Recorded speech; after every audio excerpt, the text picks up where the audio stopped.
I told my boyfriend that if he grabbed the steering wheel while I was driving again, I'd leave him on the side of the road, and he tried to call my bluff. A few days ago, my boyfriend was invited to a house party hosted by his work wife, and when I asked him if he could bring me as his plus one, he said no. According to him, because I don't like to drink, I would ruin everyone's mood and become known as the vibe killer in his work circle.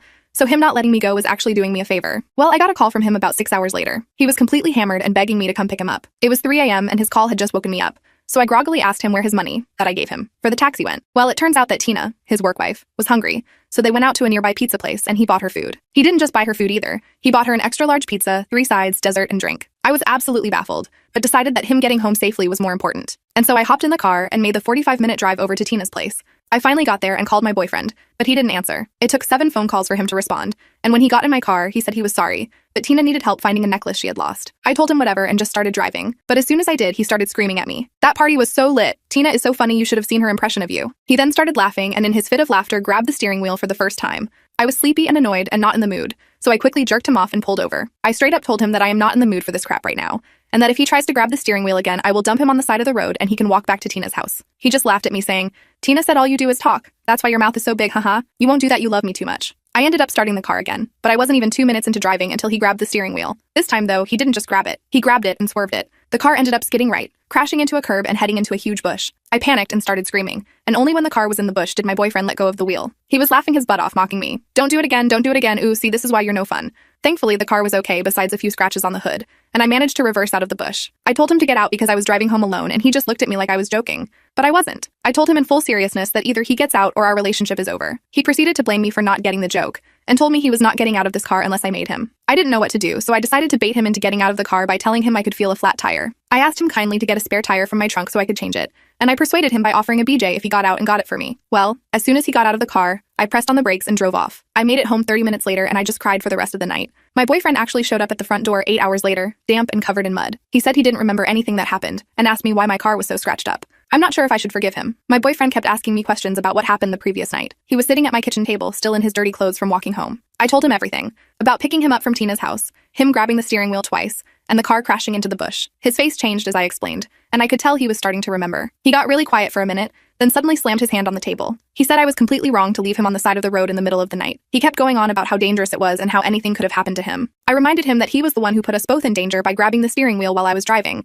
but he wouldn't listen. I tried explaining how I had warned him multiple times about touching the steering wheel, how scared I was when the car skidded and hit the bush, and how his drunk laughter made everything worse. But he just kept shaking his head and getting angrier. Then he started pacing around my kitchen, saying that a real girlfriend wouldn't abandon their boyfriend on the road no matter what he did. He brought up Tina again, saying she would never do something like that to her boyfriend. That really pissed me off then. After everything that happened at the party, he was still comparing me to her. I stayed calm and told him that a real boyfriend wouldn't endanger his girlfriend's life by grabbing the steering wheel while she was driving, especially after she specifically asked him not to. I also mentioned how he had refused to let me come to the party because I don't drink, then spent the money I gave him on buying Tina an expensive meal. He got even more defensive and said I was bringing up irrelevant things to make him look bad. According to him, the steering wheel thing was just a joke that I took too seriously. He said I was being dramatic about the whole situation and that the bush incident wasn't even that bad. I was done arguing at this point. I told him that his behavior wasn't okay, drunk or not. I mentioned how he had mocked me using Tina's words right before grabbing the wheel the second time. He tried to interrupt me, but I kept going. I told him how terrified I was when the car crashed, and how his laughter during that moment showed exactly how little he cared about my safety. He got up abruptly and said he needed some air. Before walking out, he turned around and said I should think about whether I want to continue this relationship if I can't handle his jokes. Then he slammed the door behind him. I didn't try to stop him from leaving. Actually, I felt relieved when he was gone. The whole morning had just increased my doubts about our relationship. Not only had he refused to take responsibility for his actions, but he had tried to make me feel guilty for protecting myself. Now I'm sitting here thinking about everything that's happened. Part of me wants to forgive him because he was drunk and claims he didn't remember doing those things. But another part of me keeps replaying that moment in the car. How scared I was, how he laughed at my fear, and how he chose to endanger both our lives just to prove a point. I keep thinking about how he prioritized Tina's comfort over my safety, spending my taxi money on her food, then forcing me to drive 45 minutes at 3 a.m. to pick him up. And even this morning, when he was sober, he still couldn't see how wrong his actions were. I haven't responded to any of his texts since he left. Each one is getting angrier than the last, saying I'm overreacting and being childish. But for the first time, I'm wondering if maybe this relationship isn't worth saving. If he can't understand why his actions were dangerous and disrespectful, both drunk and sober, then maybe it's time for me to move on. Update 1. It's been a week since my boyfriend walked out after our argument about the steering wheel incident. He's been coming to get his stuff every couple of days, always when I'm home from work. Each time, he barely speaks to me, just grabs some clothes or his gaming stuff, saying he's staying at his friend Mike's place until he figures out his next move. I had been avoiding social media this past week, trying to get my head straight about everything. But yesterday, while scrolling through my feed, I saw his post. I couldn't believe my eyes when I started reading it. He had written this long, detailed story about how his girlfriend of 2 years suddenly turned cruel and left him stranded on a dark road in the middle of the night. He described how he had to walk for hours in the cold, how cars wouldn't stop to help him, and how he could have been killed. He even added that he got chased by a stray dog at one point, though I know that never happened because he didn't mention it when he showed up at my door that morning. The comments section was even worse than the post. People I've never met were calling me psychotic and abusive. Some were saying I should be charged with endangerment. Others were suggesting he pressed charges against me for abandonment. But what really got to me were Tina's comments. She had written at least 6 lengthy comments, each one worse than the last. In one, she talked about how she always saw red flags in my behavior, how I never let him have fun with his work friends. In another, she described times when I supposedly controlled what he wore to work, which never happened. She kept responding to other commenters with stories about me that were completely made up, painting this picture of me as this possessive, unstable girlfriend who finally showed her true colors. The more I read, the angrier I got. There was not one mention in his post about how drunk he was that night. Nothing about how he grabbed the steering wheel twice while I was driving. No explanation of how he caused us to crash into a bush and then laughed about it. He didn't tell them about spending my taxi money on Tina's expensive pizza order, or how he made me drive 45 minutes at 3 a.m. to pick him up. He completely left out the part where he mocked me using Tina's words right before grabbing the wheel the second time. I tried calling him immediately after reading the post. It went straight to voicemail. I called again and again. After the 5th attempt, I sent him a long text demanding he tell the whole truth about that night. No response. I waited an hour, getting more frustrated by the minute as more comments piled up on his post, all sympathizing with him and condemning me. Finally, I decided to call Mike. I figured if my boyfriend wouldn't talk to me, maybe Mike could tell him to at least edit the post to include the whole story. But when Mike answered, everything got so much worse. Mike was confused when I mentioned my boyfriend staying with him. He said he hadn't seen my boyfriend in weeks, not since their last gaming night. According to Mike, my boyfriend had never asked to crash at his place, and he definitely hadn't been staying there this past week. I felt betrayed. My hands were shaking as I hung up with Mike. All those times my boyfriend came to get his things, all those casual mentions of staying at Mike's, they were lies. I started calling him again, this time switching between leaving angry voicemails and worried messages. Where had he been staying? Why would he lie about something like this? The last time he came to get his stuff was 2 days ago. He took his favorite clothes and his gaming laptop, telling me he was heading back to Mike's to play some online games with the guys. Now I'm sitting here, replaying that conversation in my mind, seeing all the little signs I missed. How he seemed more put together than someone supposedly crashing on a friend's couch. How he always came at the same time, right after work hours. How his clothes never looked wrinkled or lived in. I keep staring at Tina's comments on his post. The way she defended him so fiercely, how she seemed to know exactly what to say to make me look bad. Her last comment especially keeps playing in my head, about how he deserves someone who understands him, who can match his energy and appreciate his sense of humor. When I look back at everything now, him not wanting me at the party, spending my money on her food, the constant mentions of her name, the lies about staying at Mike's, it all adds up to something I didn't want to see before. I feel like such an idiot. All those times he came to get his things, he was probably going straight to her place. I've stopped calling him now. His post is still up, still collecting sympathetic comments and angry reactions toward me. I'm sitting here now wondering how I missed so many red flags, how I let him gaslight me into questioning whether I overreacted that night, when he literally put both our lives in danger. Maybe this social media drama is actually a blessing in disguise, showing me exactly who he is when he thinks he's got everyone on his side. Update 2. After many days of his misleading posts and hateful comments, I decided I'd had enough of being painted as the villain. A week ago, I had sat down and written out the complete story from my perspective, making sure to include every single detail he conveniently left out of his version. I had started from the beginning, how he refused to let me come to the party because I don't drink, and would apparently be a vibe killer.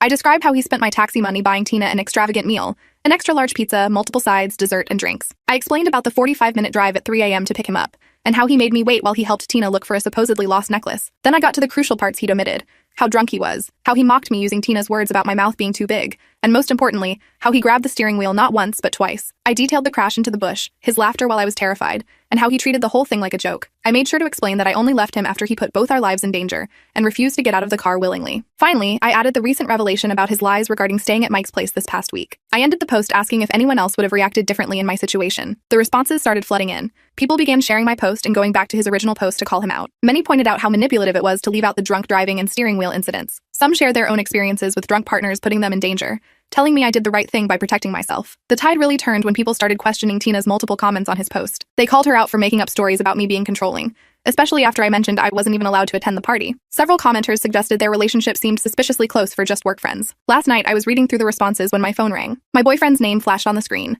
When I answered, he immediately started raging about how I needed to take down my post right away. He said people at work were looking at him differently, and that I was ruining his reputation. He kept insisting that regardless of what happened that night, I was wrong to leave him on the road. I let him rant until he ran out of steam. Then I calmly asked him where he'd really been staying this week. He started stammering about couch surfing between different friends' places, not wanting to burden any one person too long. I cut him off mid-sentence and told him I'd talk to Mike, who hadn't seen him in weeks. There was a long pause. Then I heard movement in the background and a familiar female voice saying something I couldn't quite make out. Before he could respond, there was some rustling, and suddenly Tina was on the phone. Her voice was dripping with fake sympathy as she confirmed that yes, my boyfriend had been staying with her this whole time. She said she was just being a good friend by giving him a safe place to stay after I so cruelly abandoned him that night. She told me I should be ashamed of myself for putting him in that situation, and that a real girlfriend would never do that. That's when I finally lost my composure. I called her out for being a manipulative, relationship-breaking witch who'd been trying to get between us since day one. I brought up every instance, encouraging him to exclude me from work events, convincing him to spend my money on her food, making up lies about me in her comments, and now housing him while he came to get his things under false pretenses. She dropped the sweet act immediately and started screaming back. She said I was just jealous because she and my boyfriend had a special connection. According to her, they could talk about anything for hours, while he always found conversations with me boring. She said he needed someone fun and spontaneous like her, not a stick in the mud who couldn't even handle a harmless joke like grabbing the steering wheel. Mid-argument, the call abruptly ended. I tried calling back several times, but it went straight to voicemail. I was shaking with rage, imagining them together on the other end, probably laughing at my reaction. I looked around my apartment and really saw all his remaining stuff for the first time. His gaming setup was still in the corner of the living room. His clothes still took up half my closet. His favorite coffee mug was still in the kitchen cabinet. All these things he hadn't taken during his supposed trips to Mike's place. I grabbed every trash bag I could find and started filling them. His expensive gaming consoles and controllers? In the bags. The rare edition books he collected? In the bags. All his clothes and shoes? In the bags. I found our matching bracelets from our first vacation in my jewelry box. Those went in too. Every trace of him, every gift he'd given me, every item he'd left at my place over our 2 years together, all of it went into those bags. I hauled everything downstairs and left it by the building's dumpster. Then I sent him one final text. Your stuff is next to the dumpster. Garbage pickup is tomorrow morning at 8. What happens to it after that isn't my problem anymore. My hands are still shaking as I write this update. The reality of everything is finally sinking in. How he spent this whole week going between my place and hers, lying to my face every time. How they probably sat together crafting that misleading post about me, adding dramatic details like the fake dog chase to gain more sympathy. How every time he came to get his things, he was probably heading straight to her place, both of them laughing about how easily I believed the Mike story. But honestly, I don't regret leaving him on that road. If anything, knowing where he went afterward just confirms I made the right choice. My only regret is not seeing through their act sooner. Thank you all for the supportive comments on my last post. You helped me see that I wasn't wrong to protect myself that night, and you gave me the courage to tell my side of the story. I'm turning off my phone for the rest of the day and focusing on cleaning every trace of him out of my apartment. Update 3. It's been 3 months since I threw my ex's things out, and I wasn't planning to update again. But yesterday I got some news that I felt I should share, if only for closure on this whole situation. Mike called me while I was at work. At first I ignored his call because I was in a meeting, but then he sent a text saying it was urgent. When I called him back during my lunch break, he told me that my ex and Tina were in a serious car accident and are both in the ICU. According to Mike, they were at some house party last night. Typical. And despite being completely drunk, my ex decided to drive them home because Tina dared him to. They ended up crashing into a guardrail on the highway at high speed. The car was totaled. Before I get into my feelings about this, I should explain what happened after my last update. The morning after I left his things by the dumpster, my ex showed up around 7 a.m. to collect everything. Tina was with him, of course, in her silver Honda. I watched from my window as they loaded all the bags into her car. She kept touching his arm while they worked, and whenever she noticed me watching, she'd glare up at my window. They took every single bag, even the one with the matching bracelets. That was the last time I saw either of them. After that day, I went completely no contact. I blocked both of them everywhere. Phone numbers, social media, email addresses, even LinkedIn. I switched gyms because mine was too close to their office. I started shopping at a different grocery store to avoid any chance encounters. I needed that clean break for my sanity. These past 3 months have been transformative. I got promoted to project lead at work, which keeps me busy with new challenges. I started taking pottery classes every Wednesday evening, something I'd always wanted to try but my ex said was a waste of money. I adopted a cat from the local shelter, a sweet orange tabby who loves to sleep on my keyboard while I work from home. Life has been peaceful, productive, and drama-free. So when Mike called yesterday with news about the accident, I felt oddly detached from the whole situation. He described how bad the crash was, how the fire department had to cut them out of the wreckage, how they're both still unconscious with multiple injuries. Then he asked if I was planning to visit them in the hospital. I actually laughed out loud. I asked him why I would visit someone who endangered my life by grabbing my steering wheel, spent weeks lying about where he was staying, let his work wife spread lies about me online, and then ghosted me after a 2-year relationship. Not to mention the woman who encouraged all his worst behaviors right up until they put her in the ICU too. Mike tried to make me feel guilty, but honestly, the man in that hospital bed is a stranger to me now. I told Mike about my full schedule, pottery class that evening, a team celebration for my promotion this weekend, and a furniture shopping trip with my sister next week. My life doesn't screech to a halt because my ex finally faced the consequences of his actions. It might sound cold, but I'm not that same person who would drop everything to drive 45 minutes at 3 a.m. to pick up a drunk boyfriend who had just spent my money on another woman. The situation between then and now are striking. Both times he was drunk and made reckless decisions on the road. But this time, instead of me being there to deal with the aftermath, it was Tina. The same Tina who called me boring for not drinking, who said grabbing the steering wheel was just a harmless joke, who claimed they had a special connection I couldn't understand. I wonder if she still thinks his drunken driving stunts are funny now that they're both in intensive care. Sometimes I really want to dig up their old social media posts about how cruelly I abandoned him that night. I want to comment about how that moment of tough love might have saved both our lives, but I won't give them that satisfaction. I'm done being part of their narrative. I'm sharing this update for anyone else who might be questioning themselves in a similar situation, wondering if they're too harsh for setting boundaries, feeling guilty for choosing their safety over someone else's comfort. You're not wrong for protecting yourself. Sometimes the harshest decisions are the healthiest ones. My orange tabby is stretched across my desk as I write this, batting at my fingers every few minutes for attention. In a couple of hours, I'll head to my pottery class where I'm finally getting good at centering clay on the wheel. Tomorrow, I have a meeting about expanding my team for the new project. Next week, I'm looking at apartments in a better neighborhood. This is my life now, and I wouldn't change it for anything. So no, I won't be visiting them in the hospital. I won't be sending flowers or cards. I won't be checking social media for updates on their condition. They made their choices, just like I made mine 3 months ago. The only difference is, I made choices that let me sleep peacefully at night. Thank you all for the support throughout this journey.